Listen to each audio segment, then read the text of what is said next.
yoga, really. Yes. One set, what I realize is Yeah. And I I have wanted, to move my situation a moment and okay. plug us in. I didn't And when, realize.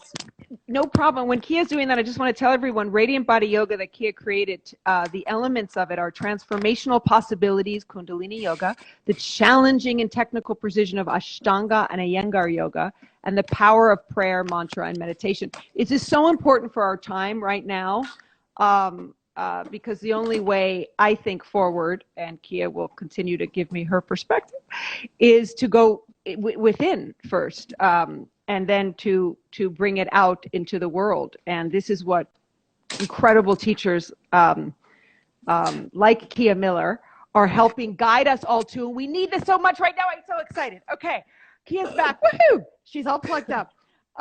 And Kia, you get so much joy. Going back to your joy for a sec, because to me, you're all joy, and I mean that so, from the best place, and in with so much respect. I know you're a human, and you don't live Very. like that all the time, but your joy is so authentic. It's. But I just wanted to say, you get so much joy from seeing people deepen their connection to themselves on the mat, to strengthen and open their body and leave the room feeling great. I love that feeling after a yoga class. So what a beautiful thing to want to give people. And tell me about this level of, well, I think you already told us about the level of joy and how to sustain it. I mean, that's what your practice is really about, part of it. Yeah.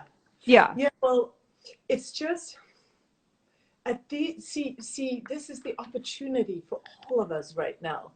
There is such a unique opportunity, and it's happening on a global level. All of our patterns have been shifted. The momentum of unconsciousness that drives so many of us, and I don't mean to put us down. It's just how human beings work. The subconscious mind memorizes all of our habits, our ways of thinking, the emotional state, and then we keep recreating it over and over and over again, and we're just moving with that. And so think of it, it's like there hasn't been any great wars, there's been no big disruptions on a global level, and we've all just kind of been going in this sort of consumeristic sort of way of life. Yep. And now all of a sudden, boom, we've been stopped as Completely. human beings. And there's the tendency to want to crave what was, and the uncertainty of what is going to be. And then there's the fear of either catching the virus, or there's the fear of being controlled by all the conspiracy theories that are out. There's just a lot of fear. And in that, we can tend to forget that this opportunity is that all of the momentum of our life has been shifted, either dramatically or at least somewhat. And that is the opportunity for a new consciousness to emerge, for us to evolve, because we have to change. And so what I see people doing right now is actually being willing to get still and to go within.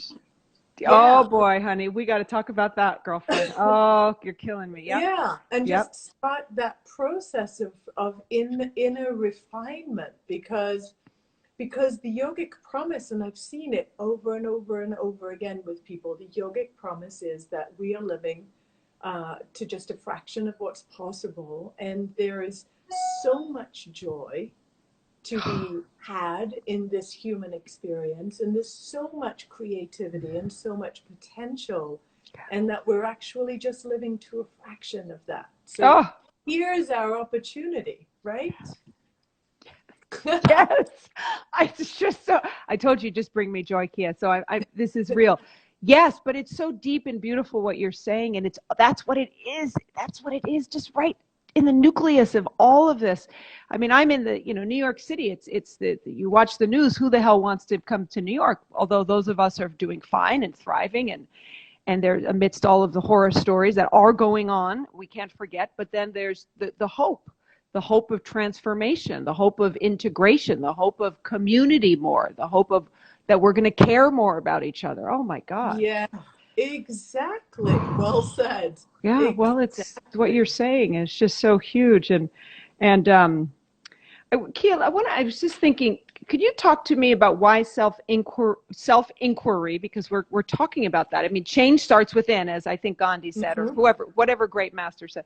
Yeah, it was Gandhi. Tell me why self inquiry and living an extraordinary life is so important to you, and why you want to impart this. You feel called to impart this to others. I mean, it's what we've kind of been saying, but I love to dive deeper in, and what has motivated you to create positive change in the world. So, I mean, the phrase that comes to me, and I don't remember who said this, but is an unexamined life is not worth living, Oh, right? yes. So it's Who said that that? idea that really, if we want to satiate that hunger within us, that hole that many people experience it as, that feeling of, well, something's missing, there's got to be something more. And we've all tried more on the consumerist level. We've all tried more, and more just begets more. It's not really a solution for that quest. The mind is like seeking. And Yes. until we refine the mind and we train it what to seek, where it will get the most pleasure, we just keep going on in this like outer world. Yeah. So for me, in my own life, just the power of radical self-honesty Yeah. and being willing to examine myself. Wait, Mhm. why did I just say that? Yeah. Do That's I right. really believe that? And why was I unkind just then? You know? Oh, And yeah. it's like I've heard people say, well, if they had an anger outrage, well, that's just the way I am. Well, Yeah.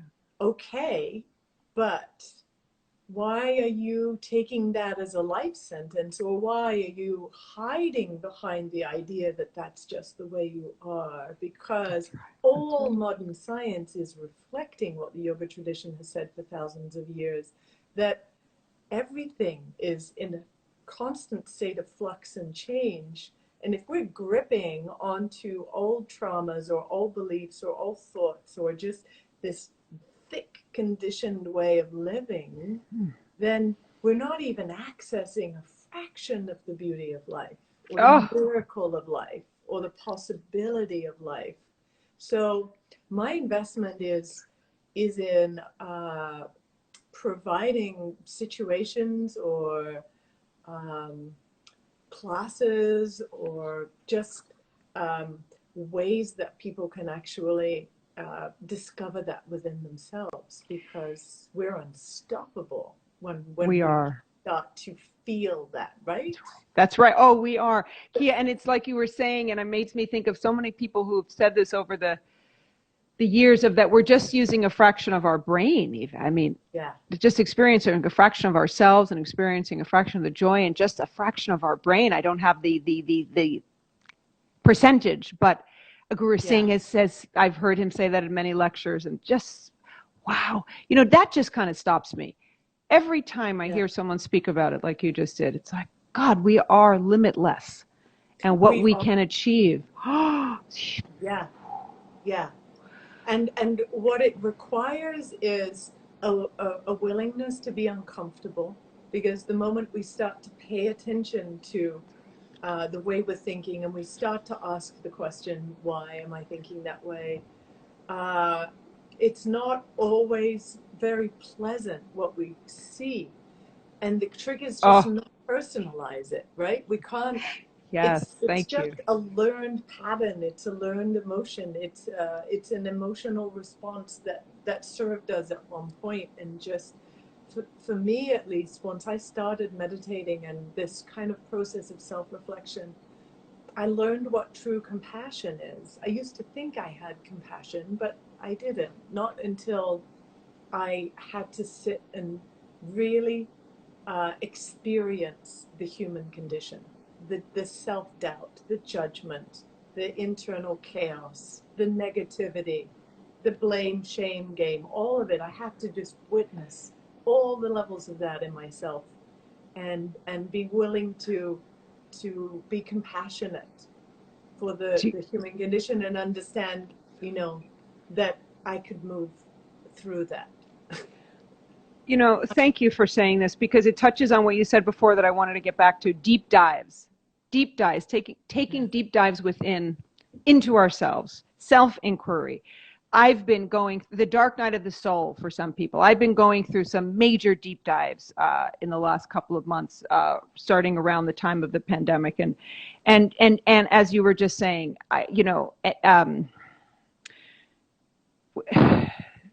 looking at who I am and who I thought I was, and how certain behavioral patterns and where that came from or where that didn't come from, but to have such compassion, fierce self-love, instead of the being in the that's what you said.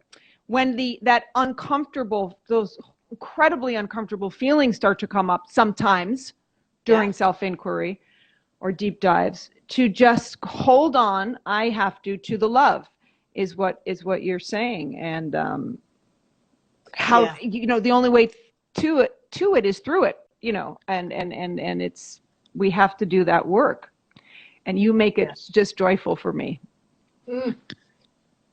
Well, I love your sense of inquiry. I love your capacity to self-reflect. And after our last conversation, I wrote like copious amounts, because you inspired something in me with the conversation we had and the questions that we were contemplating. So thank you for that. Well, thank you, Kia. You bounce. It's like the dance between two people, I guess, with, in that moment, open hearts, because I'm not always open, but I feel that with you. And I think that, you know, that goes to community. What a great, Kia and I haven't seen each other. Hi, everyone. I want to keep saying thank you, thank you, thank you. I see so many names I know and that I don't, and love to all of you. Thank you. But Kia and I haven't seen each other for years. We know each other when I lived in LA, we met. And just thinking of the, oh gosh, I knew that I was going to lose my thought. It'll come back. But community, the power of community, and how we spoke after all these years just a few weeks ago, and there was something that made me call you, the person that you are, what you're doing in the world, and just inspired me to reach out to you, and we bounced thoughts and support off of each other. You certainly gave me some, and that's the power of community. It just takes two. It just takes two. And the other thing that I'm recognizing now more than ever is the power of community like this, like all of us who are here on this call right now, is just how connected we can feel to one another.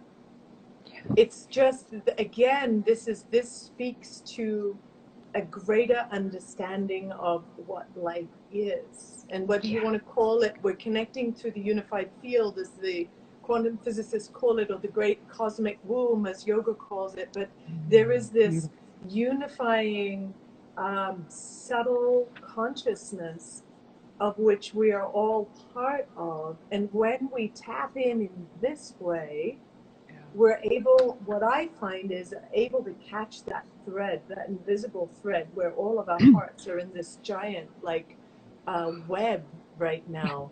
And we just kind of keep shimmying that web between us all. And we get to experience what connection can be, that it doesn't have to be physical directly, although of course human touch is huge and the physiological response to that. But there is this capacity for all of us to connect in a very subtle way right now. Yes, very subtle way that is just so powerful and empowering. And what we're all discovering through these Zoom, I mean, Zoom is just lit up, and so many other, and instalive, of course. Okay, I have so many questions. I could just go on like this, but then I have my questions I wanted to ask, because I think it'll be good for people to hear from you the different facets of your life.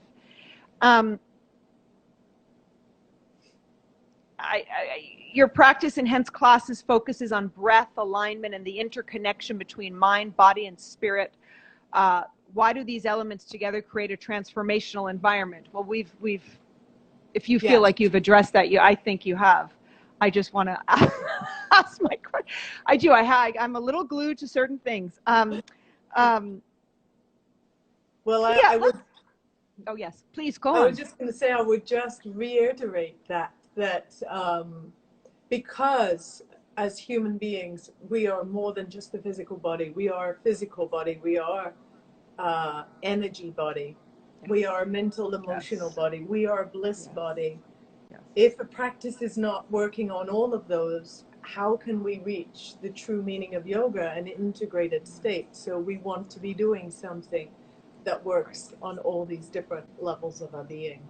Yeah. Because that is the true meaning of yoga. Thank you for saying that. Some of us sometimes in the West who are not incredible yoga teachers and masters like yourself, but this whole, I got to get in shape, I'll do yoga. I could never imagine. I came from being a dancer, never professionally, but that was my first love.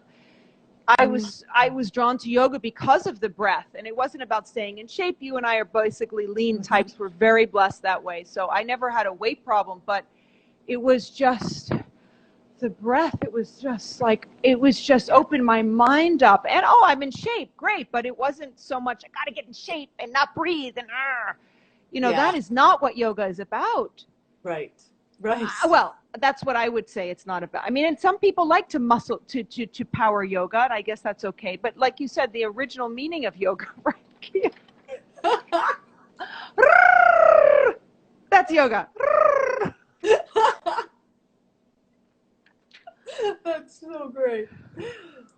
Everyone take Kia's classes, because you will too float and go like I am, because she's amazing and she's all over the place now. So through Glow, it's kiamiller.com. I put that up, but I forgot to pin it. I have to learn how to pin on these things. I haven't done that, but kiamiller.com. And Kia, you are, okay, I know you participate in retreats and festivals throughout the year. Do you spend most of your time on the road? And if so, and of course, I'm thinking pre-pandemic, and I'm going to ask you what it's going to be for you, your business post-pandemic, if you care to share, and if you're thinking about that yet. But you participate in these festivals and retreats throughout the year. Do you spend most of the time on the road? If so, do you prefer to staying put and teaching at a studio in your home city? Well, I taught at YogaWorks in Los Yes. Angeles at many of their locations for 15 years. And I really, I really did it. And I was with the community, and I loved that. I loved seeing the same people day after day and watching our mutual evolution, all of us. But it was never my end goal. My end goal was always to uh, lead people through deep transformative experiences, the kind of experience that can't happen in a 90-minute class. Right. It needs a long weekend, or 5 days, or 7 days, or 10 days, or, something much fuller. So that led me into doing retreats and intensive trainings around certain topics like pranayama or mantra or kriya. And so that built out my business that way. And Tommy and I, my husband and I, who you know so well too, Yes. we Hugs to Tommy. always Yep. loved music festivals. So we would go all over the country to music festivals. Yes. And then when the yoga festival started, it was just an easy hop from one ship to the next. Oh, how great. So right from the beginning, I was blessed to be teaching at the yoga festivals. And Yes. And it's been an extraordinary journey. And we spend over 6 months a year, probably 7 months a year on the road. And beautiful. Wow. so being home right now, and being home and not just sort of having that little feeling like, oh, I'm leaving soon. Don't get too attached, leaving soon. So it's so nice to be here, to just be home. I'm watching the entire season of spring come and now start to go. And I'm just following the need of the hour. And the need of the hour has been to connect with people live like we are here. I have a lot of classes on Glow, and they're extraordinary and really perfect for these times. So that's good. And there's something about the intimacy of this kind of experience. And so I've just been flowing with that. I did a 7-day at-home retreat for people that was so much fun. Yes, I I just wanted to taught do 2 it. classes a day and people got, it's just, we had such intimacy, even though there were a large number of people. Yeah. And Wow.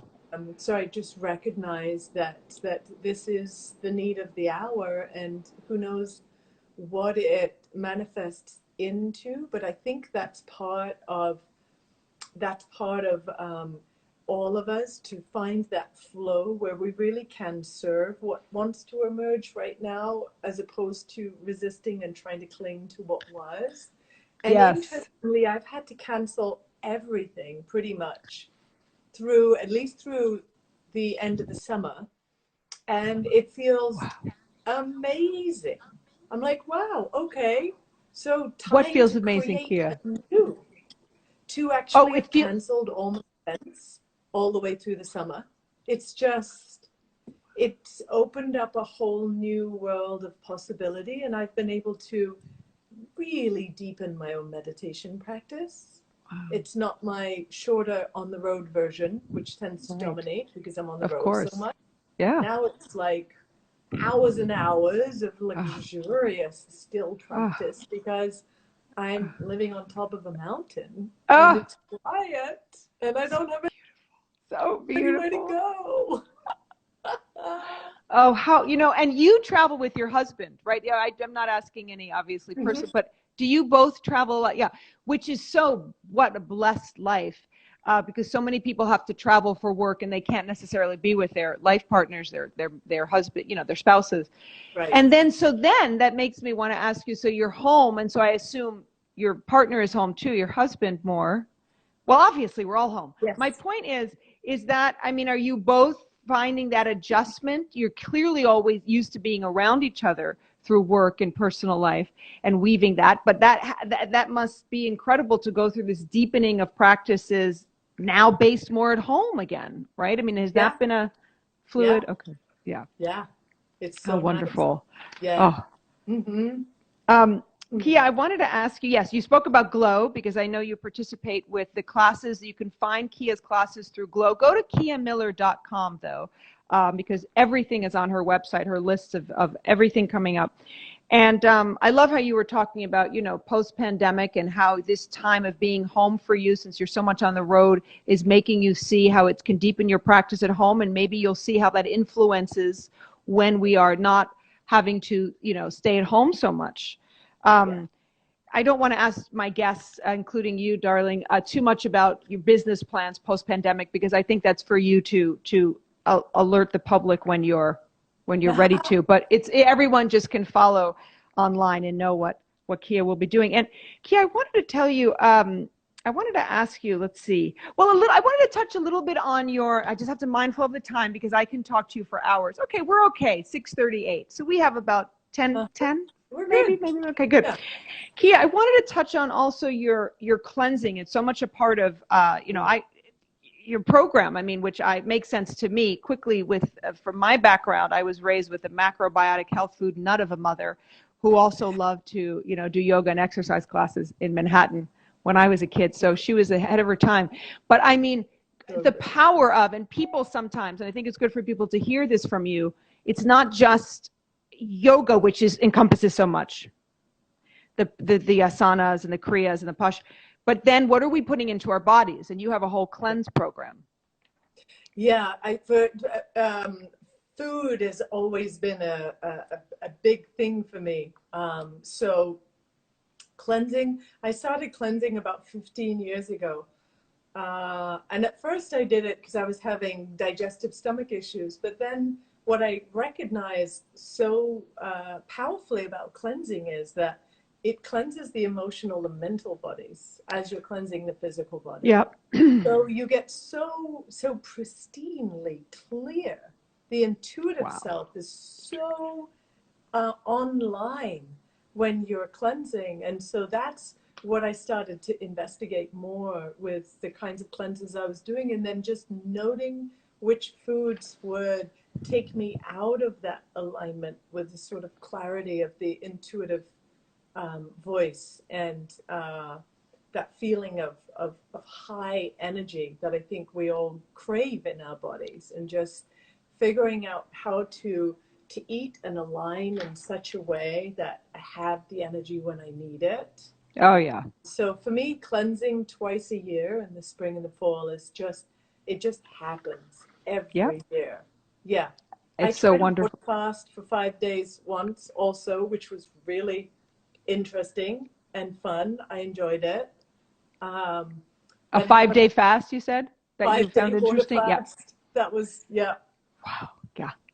It was, what was the most fun for me about that was that when I ate, the first thing I ate after fasting like that, my all of the cells of my body, it felt like they went into ecstasy. And I Oh. was just, it was like they were dancing and happy. I had this visceral experience of my cells just celebrating that I The was food. eating the food. Yes. Yeah. It's so important. It's wonderful to fast. And by the way, Radiant, it's called Radiant Body Cleanse, guys. You can find it on her website, kiamiller.com. But it is so important. Fasting, I've never really gotten into it, but and I know how important it is. What you just said is making me rethink doing one. And I know it's great with the changing of the seasons. Typically, I Yes. had learned to do, yeah. But a couple of times I did maybe one day, I don't even remember what type it was, a cleanse, a fast. When I started to eat more food again, I can relate to what you're saying. It's so true. As long as it's not like you're putting sugar chocolate Sure. cake into, I mean, at first, because it'd be like you're your poor heart and you're Oh gosh. yeah. Well, that's the point, is that it's just the sluggishness, the haziness of the mind, the sort of, which also creates a sort of a haziness and an irritability in the emotional experience of life. It's just recognizing how these foods do that. You're having a wonderful time with your partner, and it's all joy and laughter, and then you eat, we see it in kids, you eat a bunch of sugar, and then all of a sudden you're snapping at each other, and now you're in an argument. Oh yeah. Oh, it's big. It's just Big that time. your physiology got thrown off. Yes. But Kia, sugar is the worst, one of the biggest drugs out there. And they used to say it's worse than cigarette smoking. And I don't know if that's still considered a truth, a statistic. But boy, do I feel it, because I haven't really been having too much sugar, processed sugar, refined sugar. And I went out and I got a big piece of chocolate cake the other day. And if I'm going to do a dessert, Kia, I want the real thing. Okay. As Yes. healthy as I am, I don't want the carob. And I don't want the fake sugar and the agave and the whatever they're going to substitute with flour. I need to have the full on, not hostess level cupcake kind of situation, but I need to have the real ingredients. And I went out and I just devoured this, and it felt great for a moment. And then it was just like, just what you're saying. Yeah. Started to get down, and then a little, yeah, sugar is no joke. It's no joke. No. It's no joke. I No. just say, somebody here, and I'd love to hear this from you as well, but she's saying, what do you recommend for skincare? Oh, well, I'll start and then we'll hear from. Well, Yeah. I mean, I think that besides how our genes are, mom and dad, we can't do anything about. But what we can do something about is, and what I do is be very mindful, and what Key and I are speaking about, of what we put into our bodies, how we topically take care. So there are certain beauty creams, but I don't stick to one. I really do change. One of the most important things that most people don't talk about is, and Key and I are speaking about it certainly, the perspective and my inner life and my joy. And what is my brain telling me? Because if I'm thinking that I'm awful and I'm no good, for an extreme example, well, I can eat all the soy and the green smoothies and do all the fasts I want. I am working against it. I might as well throw all that away, because my stinking thinking is just dragging me down in the shoulders, and then you start to frown on the lines. So when we're lit up from within, this relaxes. And of course I use SPF, Kia, and of course I eat well, and of course I drink as much alcohol anymore, just because I didn't feel like it anymore. It wasn't making me happy. You have to do all of that and take care and get enough sleep. And I don't poo-poo that. I almost go like, yeah, guys, you got to do that. And thank you for asking, please, Jebba1234. But it's also, how am I feeling? And as Kia was saying, how am I treating myself and others? Because when I feel happy, as this conversation is making me, you know, I just feel lit up from within, and that affects my skin, my nails, my hair. Yes. What about you, Kia? Well, you're talking about the cleanse for your skin and the topical. Yeah. Is there anything topical that you? Well, I think, yeah, for sure the you know, foods like cucumbers and things that have a lot of water in them that hydrate you naturally, especially because clean, pure water is harder and harder to get hold of. And I like using oils on my skin more than like, in India they call them cold creams. You know, the creams that we use mostly. I was like, what do you mean cold cream? Wow. But they call those cold creams. So I use a lot of oils. I'm actually a fan of the lovely Josie Moran. Argan oil. That's right. I have to look at her. You know what? I have to just get in the lovely Serene, who might still be on the phone. Serene Shakora, my friend, has a great beauty line, 3 Moons Skin Rituals, I think. And I just started using her. So Serene, I hope you're still here. Yeah, it's great. 3 Moons. Oh, there's so many brands, but I'm glad you mentioned Josie too. I started with this rose cream, night cream that someone sent me from, I'm the worst with, oh God, I can't remember where anyway, but yes. So we support friends and their lines. Kia, I wanted to ask you before because we're going to have to start wrapping this up, unfortunately, what is the single best lesson you have learned during any of your past difficult times of life that you can use during this time? Because I just want to say people are really, as you and I know, and everyone's struggling out there, and whatever that means. And so you are living in your joy predominantly. And well, you know, what is this? What can you impart from your past and a great lesson that it helps you with difficult times like today? Well, it sort of relates to what I was saying earlier, but I would say that the capacity to stand in uncomfortable emotions and not try to run away or deny them. Because my way in the past, you know, British upbringing is just, let's just sweep it all under the rug. We won't talk about it. And we'll sort of just pretend that whatever the incident was or the discomfort or that it's not there. And, you know, and it just becomes more and more and more toxic as we do that. So the greatest lesson that I've learned is to actually stand in the discomfort, like literally just be in it and open myself to it and expand my awareness around it and just not run, because huge. Yeah, and I think that if we can be collectively doing this right now, we won't be like such spinning wheels. Because now just a little bit can throw us off because it's in the collective at such a heightened level. So we have to be even more conscious of cultivating that stability within. And that's for me, right. the only way to have the stability is to be willing to be uncomfortable. And we've learned, I think, over the years, centuries, whatever, human beings, we've just learned to seek pleasure and run away from pain.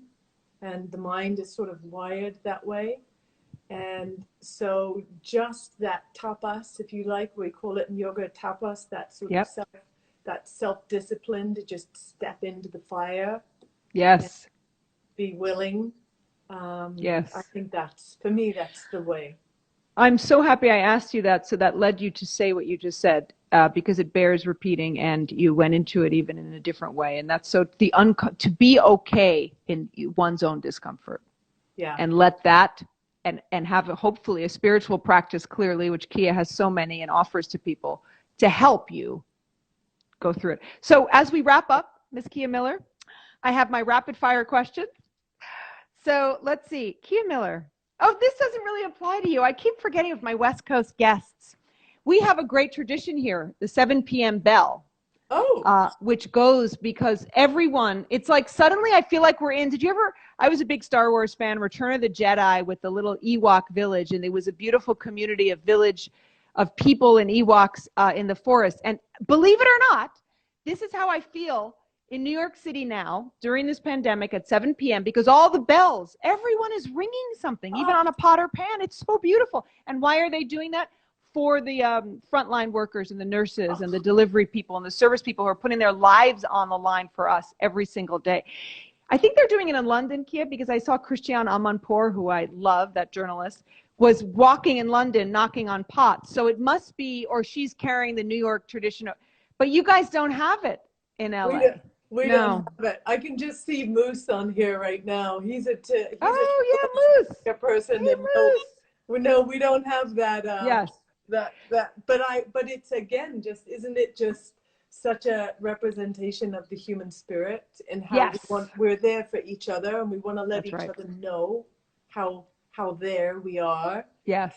Mm-hmm. Okay, so 2 rapid fire questions. Kia, do you prefer reading a good book and watching a film, TV series, or 2, do you prefer that to taking a hike and practicing yoga along the way? Like, I like both. Why do everyone does this? I wish someone would just answer one. No, that's, of course you do. And you're allowed to say whatever you want. Okay, and how does Kia Miller have fun is my final question. Well, my husband and I have fun all the time. Yeah. We have an entire entourage of different voices that we use to express different things, and we're always trying to make each other laugh and figuring out the next way that we can do that. And so that's what we do. We have a 3-year-old voice, we have a 10-year-old voice, we have a whole number of voices depending on friends of ours that we love. It's just, I love that. Do you take on accents too, different accents, Kia? Yes. When you're doing these voices, not just ages. Yeah. For sure. So yes, it's just fun. It's just fun. This is what we need that in life. And it's a great tool, especially if there's ever a little discord, because you can find the one that matches and you can make it. You can just dissolve things so quickly. Oh my God, that's amazing. I love that. I'm thinking of taking on a voice now, being a New York City person, like a kind of hey, Kia Miller, what's going on? And so then you talk like that, and then Tommy will respond. Hey, it's true because you're shifting. Oh, yes. Kia Miller talking with a Brooklyn accent. Yeah, it's funny to imagine. Kia, this has been such a pleasure. I just love talking to you. Thank you so much for your time. I know everyone enjoyed it because it's tons of hearts and tons of things going up. And I wish I could have talked to all of you, but then I don't talk to Kia. And so it's always tricky to navigate. But so nice. KiaMiller.com, KiaMiller.com. She has so much going on, and there's so much right now that she can teach and help you with to get through these times and any times, quite frankly. And Kia, I'm just, thank you. So much love and yumminess. And keeps going off, but I forgot to turn off. Have a beautiful weekend. My love to your husband. And I can't wait to see you guys in the flesh next time I'm in LA. I look forward to it. I'm definitely going to make a date with you. So I'll see you online in one of your classes. Yay. Love you. No, love you. Thank you, Kia. Bye. Bye.